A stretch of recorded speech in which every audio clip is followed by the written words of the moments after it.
What's going on, everybody? TheKennyDubz here with another Mega Man X Dive character overview video. Today we're going to be talking about Shagaru Armor X as he released recently on the global version. Alright, so here we're taking a look at Shagaru Armor X, and he looks really cool. As a big fan of Monster Hunter, I do like the design of his armor, overall design of him. Maybe I would have liked it a little bit more if it wasn't another X armor, but you know what? That's not here nor there. Take a look at the splash screen. Very cool here, reminiscent of Shagaru Magala. So first up, let's take a look at his active skills. Alright, so first up we have Lecry. I might be saying that wrong, but in Monster Hunter, Shagaru Magala and Gore Magala have French names for their equipment. So if I say it wrong, I don't know how to pronounce it. Anyway, first up, Lecry. Continuously inflict about 121% attack damage to a full range of enemies. You gain a damage enhancement status that increases damage out by 24% while not taking any damage during use. And then if the frenzy slot is full when activating the skill, gain a frenzy status that cannot be removed. And the power of the card will be enhanced when the frenzy slot when in frenzy status. The frenzy slot will increase over time. So the frenzy slot is kind of like the Giga attack slot that various X armors have. Yeah, that's it. I was going to compare it to the full synchro meter that Mega Man EXE has, but that actually goes down when you get hit. And this will go up a little bit later on, as we'll see. So for modifier chips here, we have power increase, increase damage by 5%, which, okay, whatever. Again, this is like a continuous damage as long as you're in range of it. This isn't like a continuous damage status. Next up, we have mobility, reduce start time by 20%. And then finally, we have Showtime. Do not suffer negative effects while using this skill. So this is why we're just going to have one for PvP. And something else to note, actually, no, I'll get into that later. Next up, we have, oh my god, I'm gonna butcher this. Calamite? Like I said, I don't know how to pronounce these. So, summon frenzy shots that ignore terrain that deals damage equal to 210% attack to the target. When frenzy shot dissipates, it will scatter 4 more rounds of enemies seeking catastrophic shots that ignores terrain to inflict damage to the target. If the frenzy slot is full when you activate the skill, gain frenzy status that cannot be removed. When this skill is activated during the frenzy status, 2 additional rounds of frenzy shot will be launched. Frenzy shall increase with time. So again, with the frenzy status here, it will get more powerful over time, and that's pretty cool there. And when it's activated during, oh no, that's part of this too. It's just worded differently over here on the wiki. Let's have to look over at the wiki again, as per usual, because I leveled up my skills. So first up, we have flight assistance device, range and flight speed of frenzy shot increased by 10%, which isn't bad. But what you're gonna want to be using is ammunition expansion, because this increases the number of shots by 1. So basically, instead of 1 shot, you get 2, I believe. Two uses of it before it has to go on full recharge. And then finally, boosted shot enhances the tracking effect of frenzy shot and catastrophic shot and deals damage to enemies in area of impact. Like, now this sounds like you might want this, but what you actually want to use is the ammunition expansion, as this gives you a bit more, like I said, another shot to use with this, so that's more damage overall, especially in PvP. So finally, let's move on to the passive skills here. First up, we have the Frenzy Virus. When hitting a target with the Cry or Lakame, the attack will inflict defense crush at the target and increases damage taken by 32%, which is amazing. There's more damage. When hitting a player with the skills, cause a healing reduction status, with the player taking a 60% reduction in healing effect. So that's actually very interesting, because what that means is like I said, any healing effect they would have, they heal for a lot less now. So any character skills, like say, I can't think of a relevant one right now. Roll Casket. She's the first one I can think of immediately that has a lot of healing. She would restore to full once per battle. Now that's reduced by 60% if she gets hit with this as well. Well, assuming that she doesn't get one tapped after getting hit with this. But that's very nice there. The 32% extra damage is always going to be helpful. And then the healing reduction, that's just nice flavor for Monster Hunter when the frenzy has built up on the hunter. That's a Frenzy Blast Wave, and this is something I wanted to touch on earlier, but I was like, no, that's part of a passive, not part of the skill. Under the Frenzy state, launch Frenzy Blast Wave at the feet of a target every 2 seconds, dealing 80% damage towards target within range. The Frenzy Blast will appear under your own feet if there is no target. When activating the cry, the skill will provide enhanced defense and reduce damage taken by 20%. So for the Frenzy Blast Wave, for those that have played Monster Hunter, you know that there's random points where like Shagaru will go in the air, roar, and then like Frenzy, little like bursts of damage will appear at the feet of the hunters. That happens now in X-Dive as well when you're in the Frenzy state. And again, enter the Frenzy state. Once the Frenzy bar is full, you use a skill, and then you enter the Frenzy state. On top of that, with this, now you get an enhanced defense status alongside your enhanced attack status that you get from this skill, I believe it was. Yeah. So there you have enhanced defense and enhanced attack. So you have damage amplification and mitigation by 20% amp, 20% 20% damage amp, 20% damage mid, which is pretty nice there. Unfortunately, as of right now, these can be stolen, so watch out for Grudge Axe. A Hunting Instinct. When hitting a target with either skill removes a target shield, become accelerated after using your Calamity, and increase movement speed by about 38%. That's quite nice there. Just shield removal is cool, and then speed increase as well, so you can engage, disengage, or use this for race modes. So that's quite nice there. Next up is Frenzy. So now here's addition of the Frenzy slot where it increases it when you get attacked. When attacked, the Frenzy slot is increased. Damage inflicted. Damage during Frenzy status. Damage inflicted is increased by 20%, and then received is reduced by 20%. So on top of the damage amplification mitigation you had from your skills, from the buffs, you actually now get a damage amp and damage mit of 20% just for existing while in the Frenzy state, which is very good because what this means is while in the Frenzy state, you get damage amplification and damage mitigation that cannot be removed. Now, this does mean that your amplification and mitigation do come in waves, so that kind of sucks, but I mean, it's better than having it constantly be able to be removed. When I say the target generates additional calamity corrosion to deal continuous damage. I don't think the wiki has any intel on how much damage that deals. It just deals continuous damage. No, it does not, so that's unfortunate. And then finally, we have Light Reincarnation. One attack, you can perform the cry again, and you will gain a shield that will withstand 105% attack damage. So that's actually quite nice. You gain a shield, and you can use one of your skills again. So the only real downside of the cry is that it takes a while to use, and you're kind of mobile doing it. So if you're actually not using the Showtime chip, it just leaves you like a sitting duck, right? You won't take any damage, but you can get hit with, like, you know, stun, or immobilize rather, dot, slow, and things like that. And it might be, it's not really that great to use in race modes either if you're using them for race modes, like I said, because it locks you in place outside of like maybe like scripted battles.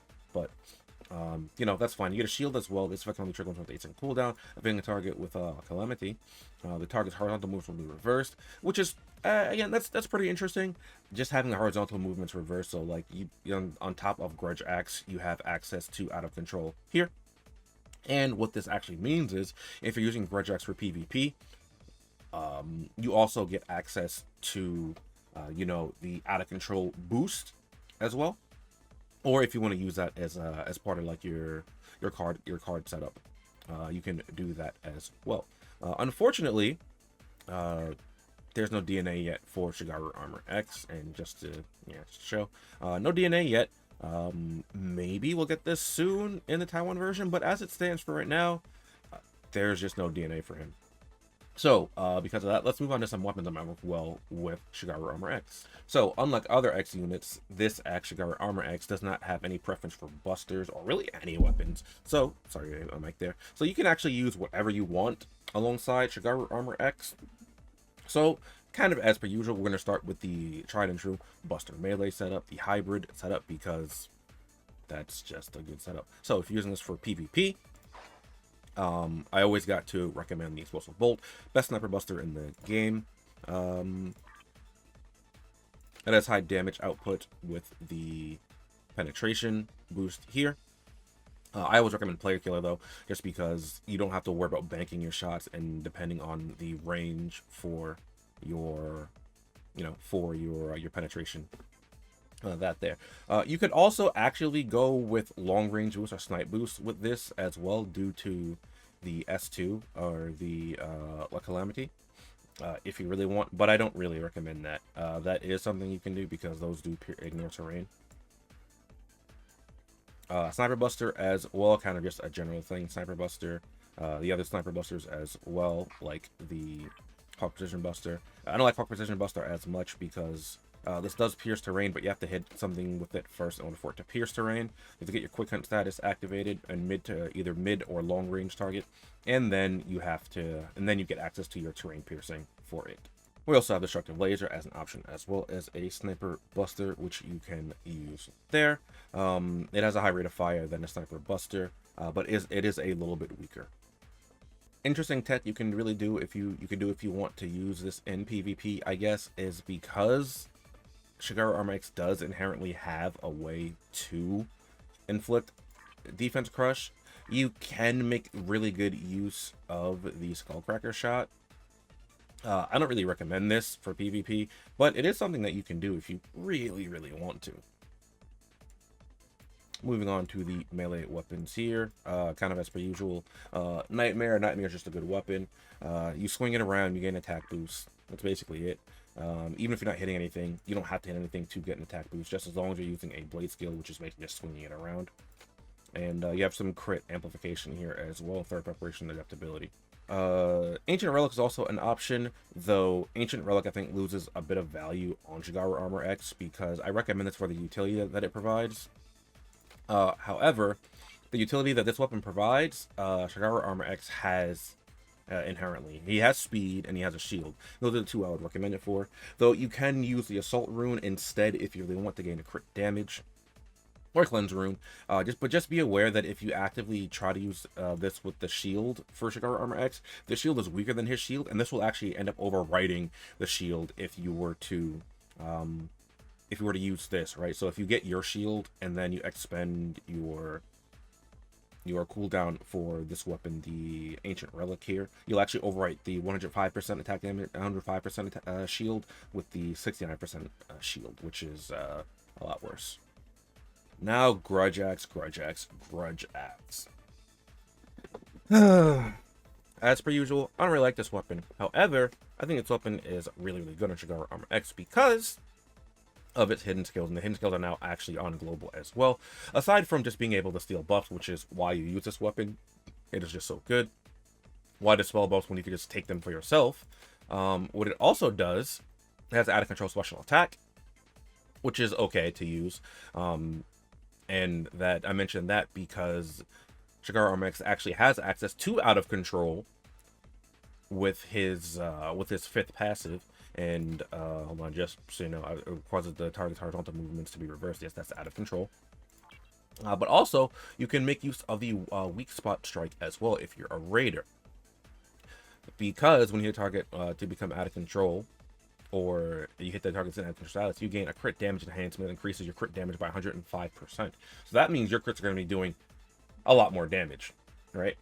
And you know, that's just a lot more damage for you to potentially deal with Shagaru Armor X. And because you're inherently you're able to hit with out of control from a much longer range, because Shagaru Armor X has more range than just the melee, and he does that inherently, it'll end up being a lot better for you on Shagaru Armor X. Though, like I said, you can also use out of control special attack. You use Leverage Gates as a machine gun. I don't really like this all that much. Well, like, I like the weapon, I just don't think it's all that great. It has access to Love Don't Hurt, which is a very good passive. However, I don't think that this will like fully make up for this weapon. It is worth noting though that this weapon, combined with Shagaru Armor X's inherent defenses, it could be an interesting tech that you could do to see how you go up and take hits from Dive Armor 0.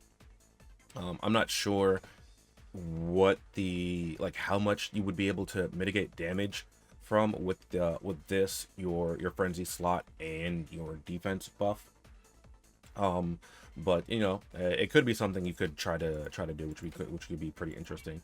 And then here you have Fiery Passion. That's what you're going to be going with because it doubles your damage rate but decreases energy by 40%.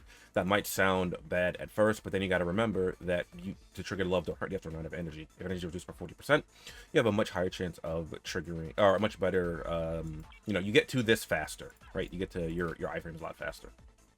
Acidic Machine Gun. Acidic Machine Gun is just a good machine gun in general.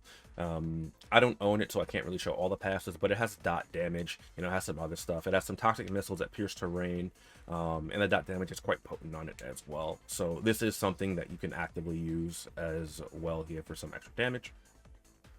I'll throw in Savage Tusk of Thunder as well because this is more defense crush potential, but on top of that, you have the Trojan Horse, which can dispel buffs from a further range. So in case you don't have Grudge Axe, or maybe you just don't really want to use Grudge Axe, you can use this to cleanse buffs from your opponent from much further range. Oh, speaking of that, I forgot to throw in the Singularity Slasher earlier when I was talking about Grudge Axe.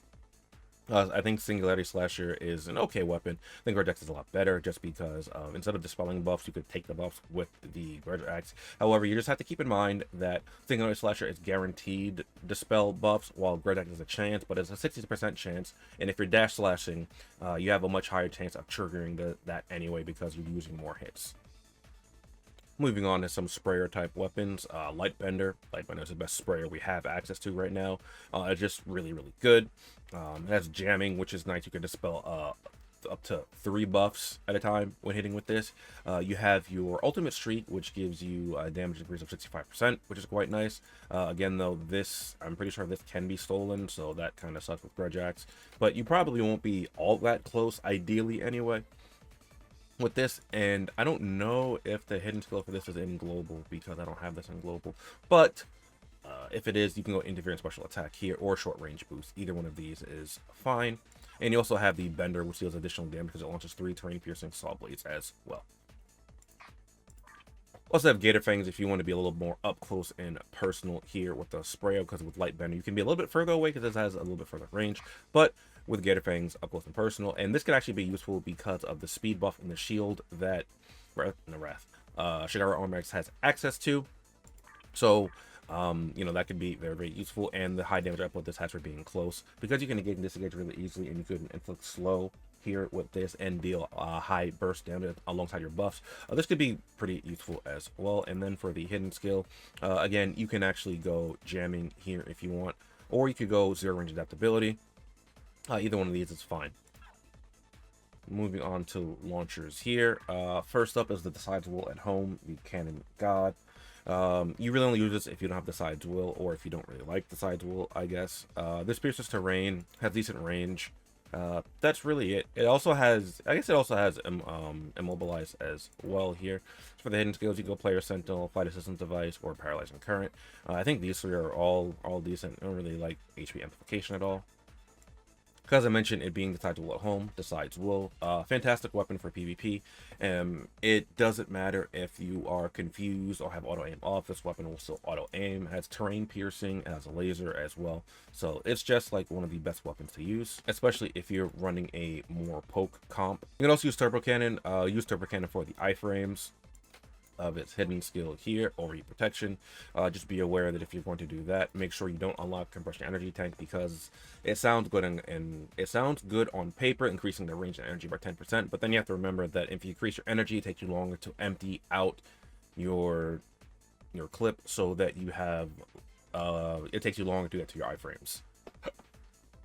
As for the cards, again, these are going to depend largely on what you have covered or what you're going to be using as your weapons.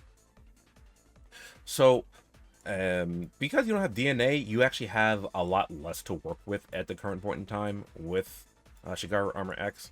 But one thing we do have that's always tried and true over here is the Buster melee setup with the double Elite Hunter. You go 2 Elite Hunters. The reason you do this is because double amplification, double adaptability. So that's plus 18% damage amplification, damage mitigation just for existing if you're using a Buster melee setup.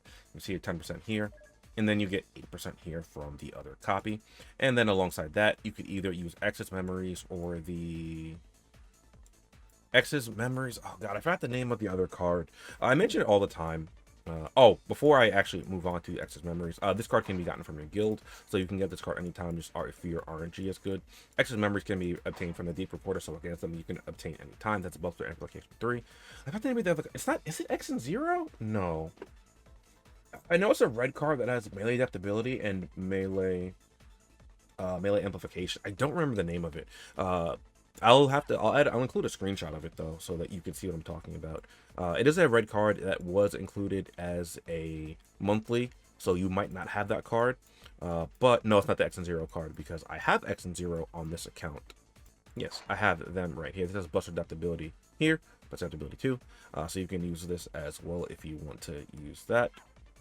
If you actually want to end up going spray and launcher, you can use the Malzeno Dragoon card, which comes from the Monster Hunter event. You just have to craft a few of those there, and you can use that. You have some blind resistance as well, but blind resistance doesn't really matter all that much. It might come into play a little bit later with some other units come out, but even then, it's not something you really need to build for.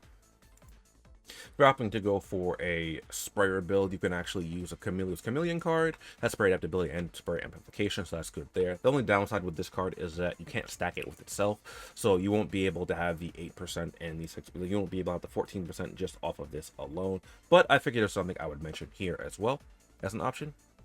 If you really want to go all in on melee weapons, you can go with Elder Fugen. Has 0 distance boost, so increases damage by 18% total if you have double Fugen, because it triggers off blue, and then you can have double adaptability with 2 melee weapons for the, I believe, the 18%. Yeah, the 18% there. So that is something you can do if you want to go double melee. I think that's actually a pretty cool thing you can do there. Forgot to mention, Elder Fugen comes from the current event as well. Now, something I really wanted to bring attention to is the Spy Devil card, because this is one of the few characters, at least that I can think of off the top of my head, aside from Shikai, that could actually inherently make use of this card. When you hit a target out of control status, you gain additional damage. So you get up to 18% or 14% additional damage there. And on top of that, you'll have access to double player sentinel, which could be useful. The reason I say could is because while I do really like the damage mitigation skills in this game and how you can stack them, they're becoming less and less relevant. Just because like full mitigation builds aren't as good anymore because of how much damage we have access to in the game. However, it could be, I don't know the exact numbers. It would depend on, it would be like a case by case basis depending on what you're fighting against, how much damage mitigation they have in their kit. But this could end up being useful as well, having the 14% damage mitigation just inherently as your as in PvP.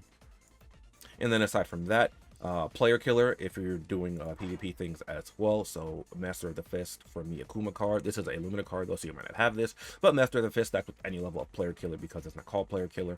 Increase the damage deal by 4% and damage reduction by 4% when you're fighting a player. Outside of that, we have the M Bison card, which is also limited from the Street Fighter event, has player killer 2. And if you want a more budget option for player killer 2, we have the Life Aura card from Base EXE, which you could obtain in the token shop. You can stack this with itself as well there, so you'd have 14% extra damage for just existing in PvP, or you could go with the Sigma X 4-second form card for your player killer needs as well.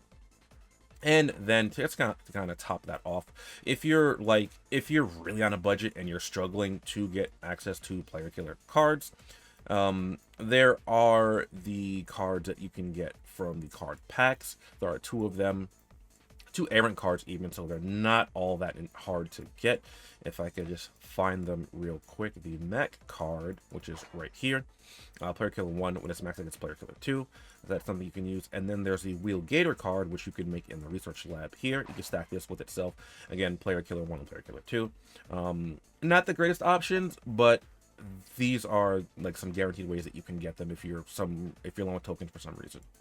I forgot to mention earlier, more budget option for for double amplification, Buster Melee as a guild development card. You can get this also from your guild, but it's an A-rank card, so it might be a bit easier for people to get. You can stack it with itself as well. You go green. Let's pop on a yellow card on top of that. All right, I think that will be it for Shagaru Armor X. He's a really cool unit. I really like him. Now, should you pull for Shagaru Armor X? A question all of you are probably wondering while watching this video. Maybe. So I think it's a good unit. If you like PvP and potentially raids, I think this unit is very good. However, in the global version of the game, they lowered the rates for pulling for Shagaru Armor X. And what I mean by that is, in the Taiwan version, Shagaru Armor X actually had the die festival rates for getting pulled. And in the global version, he has regular rates for being pulled. So it's a little bit harder to pull him here.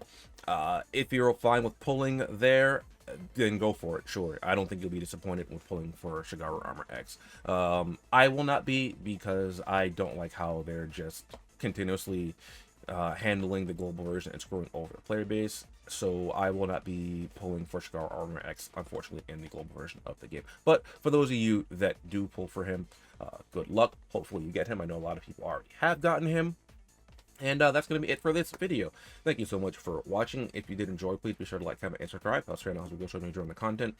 And I'd like to give a quick shout out to my YouTube channel members and my patrons. Thank you for continuing to support me, allowing me to do what I do. If you'd like to support me as a YouTube channel member or as a patron and get access to various benefits in the process, you can find information down below in the description. And I will catch you guys next time. Later.